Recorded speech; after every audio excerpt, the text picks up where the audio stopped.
Hi guys, welcome back to the channel. I want to say something about teachers and gurus today. So most Westerners who've had anything to do with Eastern religions will be used to the idea of the guru, the one who knows everything, the omniscient one. I think that this idea really comes from Hinduism originally, and one can see how it develops in a society where maybe there is no literacy, no books, probably. Everything is communicated by word of mouth, so things which are thought to be of particular significance are not told to everyone. They're told only to those who are considered worthy. So I'm sure that having a guru has a very long history and goes back thousands of years to a pre-literate society. And it's still alive and well today. In terms of Buddhism, the different groups, different traditions have various viewpoints on this. The Theravada tradition doesn't tend to deal in gurus, it deals with teachers. So you have a teacher, you don't have a guru, you have somebody who knows a lot and they help you and impart their knowledge to you, like any teacher really. Maybe this is associated with the Buddha's idea that what he had to say was given freely and openly, and you see the Buddha with the hand open mudra frequently, which means he gave everything that he had to give before he left. So in the Theravada tradition, it's not that the teachings aren't significant. The teachings are very significant, but you have a teacher and the knowledge is there for anybody to take if they're able to use it. It's a bit like physics or maths or something, that the knowledge is there. You don't need to have a guru to find out about physics or math. But if you're not able to deal with it, you don't understand it, then it won't be any good to you. And it's the same with the knowledge that the teachers in Theravada Buddhism have to impart. They can help you if you're able to help yourself. So the history of Buddhism in India was that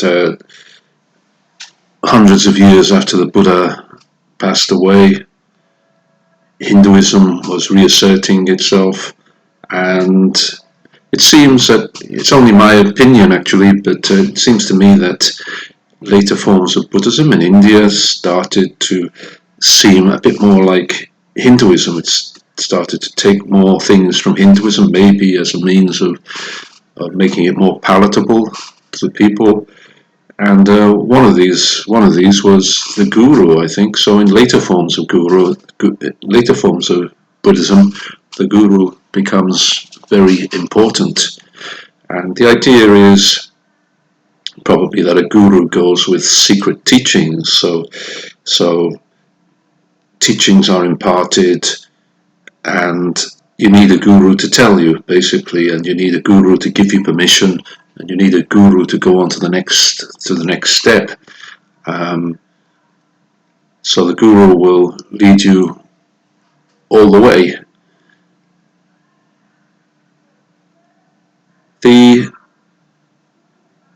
problem with this sometimes is that it's easy for charlatans to deceive people. So anybody with a quick wit and a quick way with words and a good acting skill sometimes can seem like an expert to someone who doesn't know much, and the next minute Westerners in particular, who don't really know anything about that guru tradition, just accept somebody as a guru, and maybe they're giving them lots of money and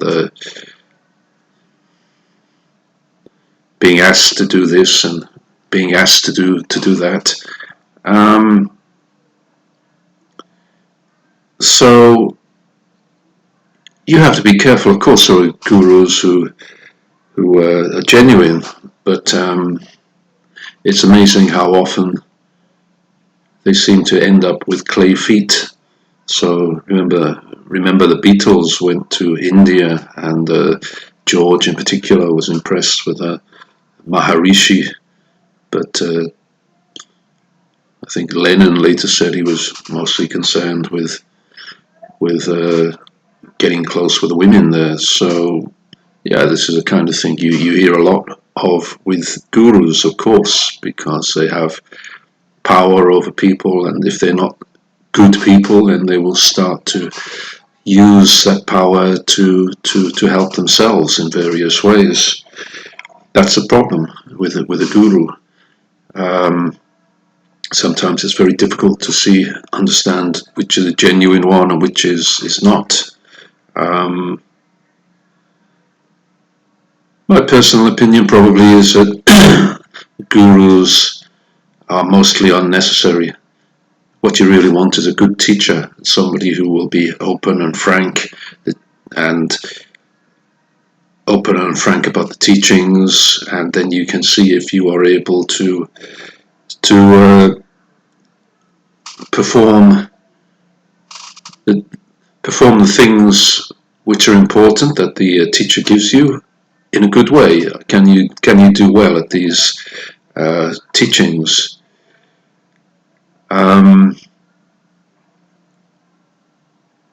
So the split is more or less that Theravada has teachers. Mahayana is a bit between, I think. I'm not entirely sure. I think that they have the guru tradition. They also have teachers. Vajrayana is very much in the guru tradition of Hinduism.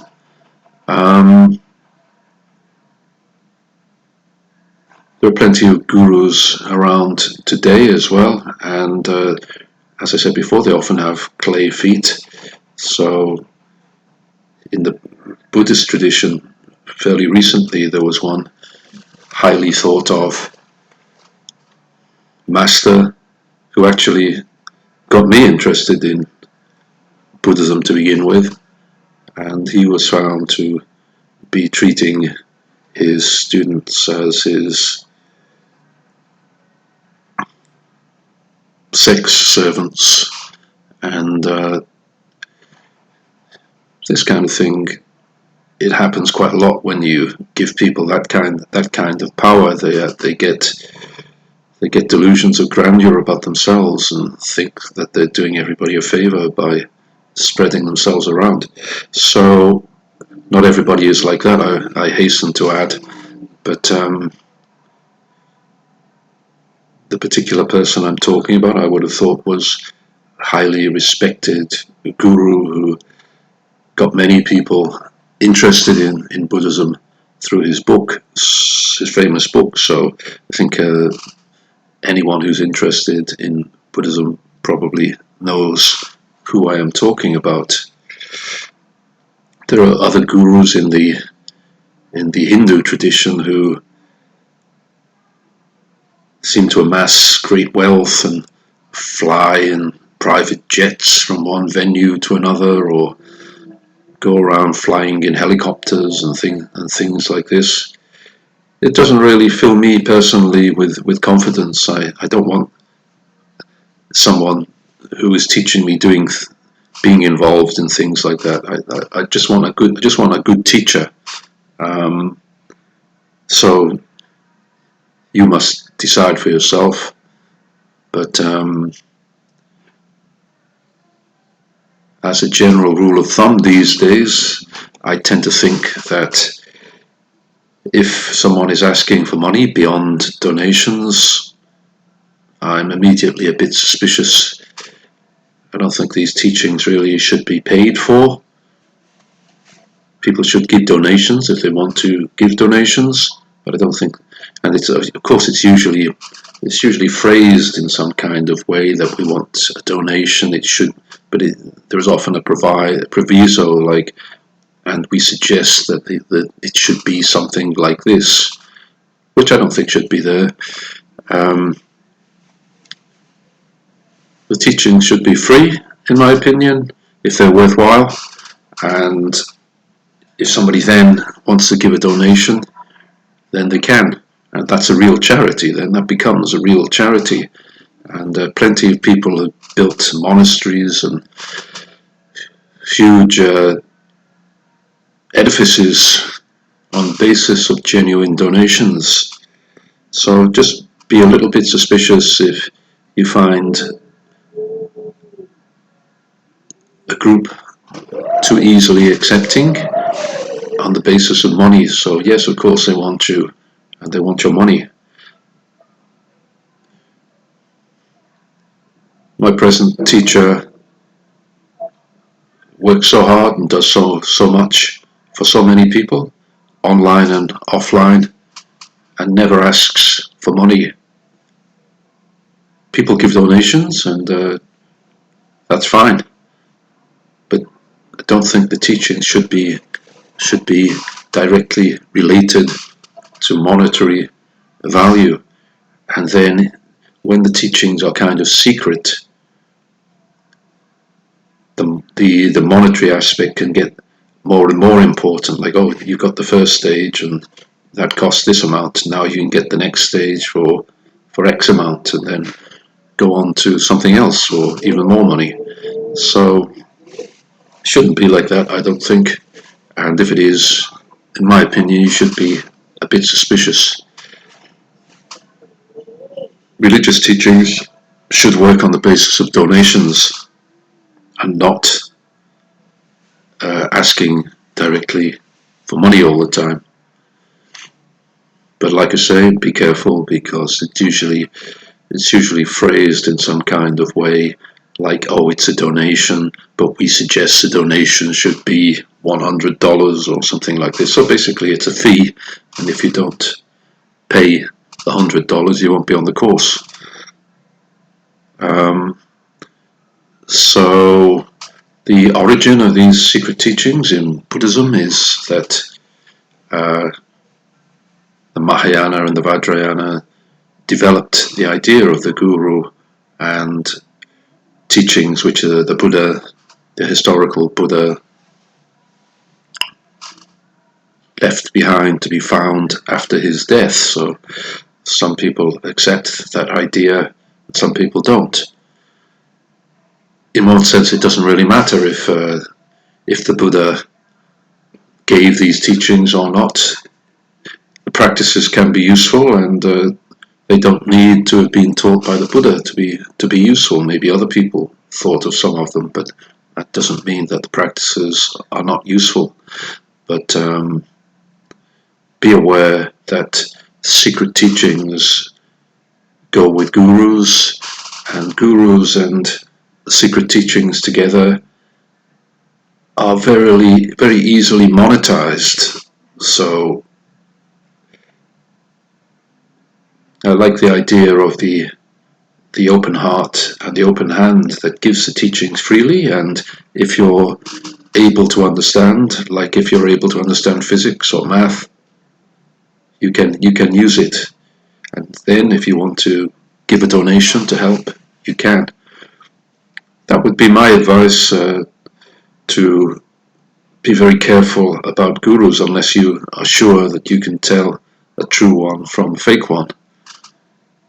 Put your trust more in the people who will give you the teachings freely, and don't ask for anything beyond donations. So they're my ideas on teachers and gurus in Buddhism. Thanks for listening.